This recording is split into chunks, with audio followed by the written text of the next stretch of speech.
On s'adapte tout le temps, quoi. J'adapte tout le temps. Enfin, on sent que, de toute façon, c'est ton ADN, ça. Ouais, non, mais je pense qu'on peut tout concilier, mais ça veut dire qu'on est toujours dedans aussi, quoi. Moi, ma tête, elle est jamais en vacances, en fait.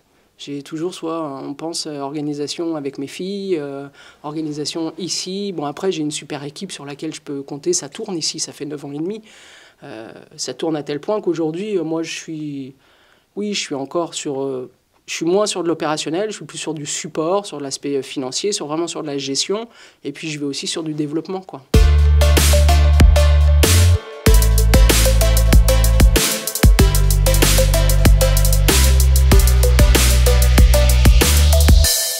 Ma vie de chef par CPME Pays de la Loire. Bonjour Claire. Bonjour. Tu vas bien? Très bien. Bon, beau soleil ici. Magnifique. Belle commune autour du Mans. Bon, on est dans un endroit très spécifique, une crèche. On est chez moi, ouais. Pas n'importe quelle crèche, exactement, chez toi. Une belle aventure, une décennie maintenant? Ouais, 9 ans et demi. 9 ans et demi. On fêtera les 10 ans en septembre prochain. Voilà. L'idée, c'est de comprendre finalement ce chemin qui t'a ancré à être finalement cette directrice, cette gérante de cette crèche. L'idée de départ, c'était quoi? Une symbiose avec l'univers de l'enfance? J'ai toujours travaillé en fait depuis l'âge de 17 ans, en passant le BAFA sur de l'animation plutôt volontaire, donc les centres de vacances, formé à la citoyenneté aussi dans les lycées, dans les collèges, faire des classes vertes au ski, enfin bon.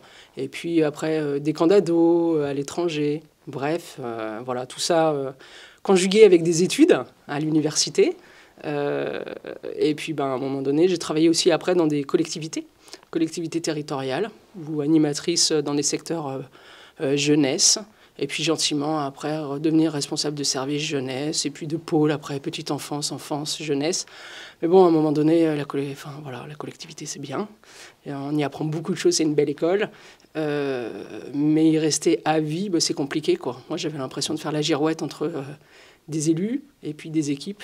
Une centaine de personnes à driver. Alors sur le papier c'est sympa, mais après sur le terrain c'est beaucoup plus compliqué, quoi. Un vrai choix de vie. Ouais, l'idée après moi je viens d'une famille où ils sont tous entrepreneurs, plutôt dans la machine agricole. Alors quand j'ai dit à mes parents que je voulais monter quelque chose, ils m'ont dit ok, reprends les entreprises Salin pour vendre des tracteurs. Et alors là, j'ai essayé, mais c'est pas du tout mon truc, quoi. Voilà. L'éveil, c'était l'éveil lié à l'enfance, vraiment ton terreau, on va dire, si on reste dans ouais, cette après, idée, il fallait regarder, en fait, quelles étaient les politiques publiques existantes et pérennes, en fait, en France. Et la petite enfance, c'est vraiment très, très stable, puisqu'il se trouve qu'il faut que les parents, en fait, ils aillent travailler, quoi. Donc, voilà, c'est vraiment ce vers quoi je me suis dit, allez, on y va. Ou alors, il y avait l'autre choix, c'était d'aller vers les personnes qui sont dans les EHPAD, quoi, monter un EHPAD. Alors, vraiment, ce qui m'a fait choisir, c'est que moi, je ne voulais pas avoir une relation à la mort tous les jours en arrivant en me disant j'ai perdu. Enfin, voilà. C'est une autre forme d'éveil. C'est une autre forme d'éveil, mais voilà, j'avais pas du tout. Voilà, ouais. C'était pas. Voilà, dans le service à la personne, il y avait deux choix. Et j'ai préféré aller sur la petite enfance. Nous, notre quotidien, il n'est jamais le même, tous les jours. Alors justement, voilà. Claire, cette passion, on l'entend. Hein. Elle est vive, elle est ancrée, elle est dynamisée, c'est génial. Pour autant, tu l'évoquais, il y a du papier à la réalité. Créer une crèche nécessite, j'imagine, un parcours singulier. Tant sur les démarches administratives, d'approbation, de financement, sans tout dévoiler bien évidemment, mais quels ont été les premiers, je dirais, enjeux pour constituer et fédérer ce dossier? La difficulté, c'est de trouver une collectivité qui va t'accueillir, déjà. Donc, il faut déjà faire une étude de besoin. Il faut un territoire, il faut voilà, faut voir une zone, il faut répondre à des besoins pour répondre à une enquête sociale. Et puis après, le gros frein sur le montage de projets tel qu'un multi-accueil comme on a ici, c'est l'argent, parce que clairement... C'est le financement, on en revient à ça. Ouais, ça coûte grosso modo entre 1,5 million et 1,8 million. Bon, il faut trouver des fonds. Voilà. Justement, il y a toujours le parcours banque, hein, ça c'est inévitable. On se dirait, tiens, une crèche, c'est bien que ce soit une femme qui la pilote. C'est compatible tout de suite sur le papier, femme, crèche, financement? Ouais, c'est pas un problème, ça. Très bien. Je pense pas que ce soit le problème. Le problème, c'est vraiment de trouver... C'est l'argent. C'est l'argent. Ouais. Parce que tout le monde peut avoir la belle idée de monter Que ce soit une crèche ou n'importe quel projet, j'ai envie de dire aujourd'hui, le nerf de la guerre, c'est quand même l'argent, quoi. Il faut réunir quoi, un tiers, c'est ça, sur un projet? Ouais, c'est ça, voilà. Donc la difficulté d'abord, c'est de trouver des copains qui ont de l'argent, qui ont 500 000, 600 000 euros, et de leur dire, allez, venez avec moi dans l'aventure. Alors s'il n'y a pas de copains, pas de crèche? Bah, faut trouver des copines, hein, voilà, faut se débrouiller. Inévitablement, l'apport est ouais. l'indispensable. Ouais, malheureusement. Malheureusement, parce que je pense qu'il y aurait beaucoup plus de projets. Il n'y a pas que moi qui ai eu un beau projet comme ça.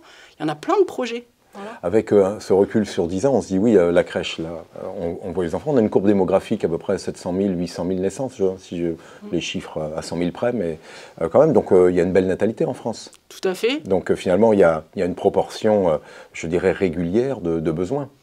Oui, bien sûr, même en augmentation, parce qu'il y a aussi une baisse. On voit dans les modes de garde, il y a plusieurs choses.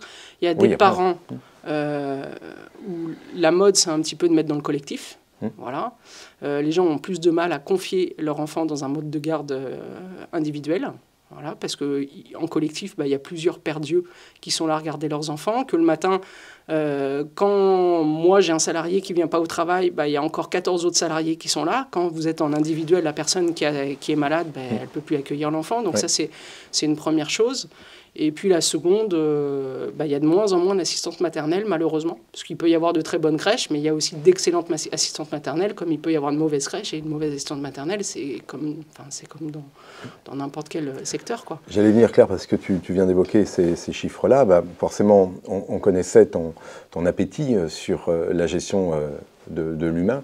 Cela dit, lorsqu'on gère, c'est 14 salariés aujourd'hui? Non, 17. 17 17, ouais, avec moi. Donc ça fait déjà une belle équipe. Ouais, c'est une belle équipe, ouais. Le management, pour toi, était aussi un défi joyeux, une démarche, je dirais, d'empathie vers l'autre? Après, d'emmener des gens avec soi dans les projets, moi, j'ai toujours fait ça. J'ai toujours travaillé avec l'humain, alors c'est presque naturel, quoi. Moi, je suis allée à l'école, mais pas trop non plus, quoi. Donc, on vit plutôt la pratique, travailler en équipe, ça a toujours été... similaire avec les enfants, on cultive toujours de l'éveil, bah ouais, de la quand passion. on fait de la pédagogie avec les enfants, on la fait aussi avec les adultes, voilà. Oui, ça se fait. Moi, j'ai plutôt le management par projet, quoi. Pas forcément s'ancrer dans des habitudes. Alors, c'est bien parce que, du coup, ça amène de la sécurité. Mais on bouscule toujours un petit peu pour innover, pour amener de nouvelles choses et pour pas se mettre dans des habitudes. Après, on n'arrive pas, en fait, à enlever les gens des habitudes. On sent bien que l'habitude, c'est pas ton précaré. Hein. C'est bien, finalement, de manager au projet. En même temps, nous, on peut pas être ancré dans les habitudes rien qu'avec des enfants. Tous les jours, les enfants, ils sont différents. Un bébé à 3 mois, 4 mois, 5 mois, ça évolue tellement vite que tous les jours, on doit s'adapter. Donc, les équipes, elles sont assez malléables, quoi. Je trouve que c'est assez facile. Le recrutement, du coup, pour toi, là, fédérer ces esprits vifs, empreinte de curiosité pour toujours compléter. Toujours la même histoire, hein, le projet. La nature, le projet, du coup, le projet, l'accueil des enfants en situation de handicap, l'accueil individualisé, la socialisation, tout ça. Mettre en avant la motricité libre, enfin des choses qui, dans notre métier, en fait, parlent bien, quoi. Et puis surtout, après, il y a aussi une histoire de salaire. Bien sûr. Hein. Voilà. Une forme de ruralité, je l'évoque, une dizaine de kilomètres du Mans quand même, donc c'est une ruralité de proximité quand même urbaine. Pas de problème de disponibilité sur les gens? Ouais. Non, puis nous, il ne faut pas parce qu'on travaille beaucoup avec la clinique qui se trouve à côté, là.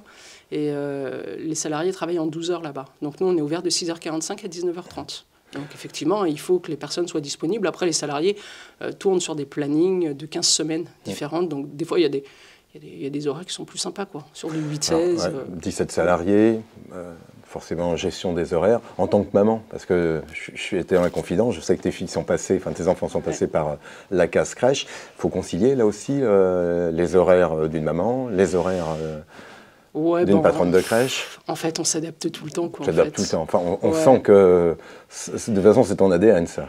Ouais, non, mais je pense qu'on peut tout concilier, mais ça veut dire qu'on est toujours dedans aussi, quoi. Moi, ma tête, elle est jamais en vacances, en fait. J'ai toujours on pense organisation avec mes filles, organisation ici. Bon, après, j'ai une super équipe sur laquelle je peux compter. Ça tourne ici, ça fait 9 ans et demi. Ça tourne à tel point qu'aujourd'hui, moi, je suis encore sur... je suis moins sur de l'opérationnel, je suis plus sur du support, sur l'aspect financier, vraiment sur de la gestion. Et puis, je vais aussi sur du développement, quoi. Ouais. Parce qu'aujourd'hui... on voit que le produit, ce qu'on a monté il y a 9 ans et demi, ça fonctionne. Donc, alors justement, c'est ce dernier regard, parce que tu es femme de projet, tu l'as évoqué mille fois. J'étais surpris en venant ici, je pensais que c'était ouvert hier, tellement les bâtiments, on a cette sensation que tout est neuf. Et tout est neuf et en marche, bien évidemment. 10 ans, on ne les voit pas passer. Quels sont tes regards là, sur l'évolution de ton métier, l'évolution de ton équipe, de ces jeunes que tu as forcément en gestion, minimum pour 3 ans, hein, généralement. Tu regardes l'évolution de ton métier avec appétit, là aussi, sur les prochaines années, en termes d'évolution, d'offres, de services Bah, ça va, de toute façon, on en parlait tout à l'heure, ça va crescendo, et des besoins, il y en a énormément. Ouais. Donc oui, il faut monter des structures. Voilà. On est d'accord, c'est pas de la garderie, hein, aujourd'hui, une crèche. Hein. Ah non, c'est pas de la garderie, c'est un petit peu beaucoup plus compliqué que ça quand même. Et puis, bah voilà, c'est plein de normes, c'est plein d'institutions aussi qui nous financent, qui nous demandent de l'efficience. Enfin voilà, on fait vraiment pas ce qu'on veut, quoi. Aujourd'hui, le côté clerc gestionnaire est plus fort que le clerc projet. Comment tu te situes sur un horizon? En fait, pour me dégager de la gestion, à un moment donné, il faut que je monte maintenant plusieurs équipements de manière à pouvoir m'offrir une secrétaire ou une assistante. Voilà. Donc, avec, à un moment donné, soit je reste comme ça et je connais mes contraintes aujourd'hui de fonctionnement, soit je monte parce que, oui, clairement, une fois que vous avez un équipement, en fait, une fois qu'il est plein, on ne peut pas accueillir d'autres enfants, quoi. Donc maintenant, c'est monter d'autres projets pour pouvoir, moi aussi, m'amener du confort dans mon fonctionnement. Voilà. Et moi, je dis ça toujours à mes salariés, plus on a de confort et plus on tient longtemps. Donc c'est important de bien savoir s'entourer, de regarder ce qui va ou ce qui ne va pas, de toujours comment dire, de réadapter, de réévaluer pour que du coup, nous, on dure longtemps. Voilà. C'est important de durer, et puis de durer avec beaucoup de plaisir. Justement, on évoque sur ces premières prises de parole 3 mots, 3 valeurs, 3 adjectifs qui pourraient qualifier une femme chez Feu. Si tu en avais 3 à choisir, parce que c'est toujours difficile de choisir, mais si 3 mots avaient plus de sens que d'autres pour qualifier ton regard en tant que femme chez Feu. Responsabilité, adaptation et être visionnaire. Pour le dernier, on développe visionnaire? Bah, c'est-à-dire qu'il faut anticiper demain, quoi. Faut prévoir demain. Ce qui est bon aujourd'hui dans notre métier, c'est pas ce qui sera vrai dans 15 ans. On voit bien, la société, elle évolue à une vitesse très très vite. Les mentalités, elles changent, les demandes, elles changent. Les besoins sont toujours là, mais il faut toujours s'adapter à la nouveauté, quoi, ou aux pratiques, en tout cas, aux pratiques des humains, quoi. Donc tout ça, il faut essayer de l'anticiper. C'est pas si simple, mais on essaye.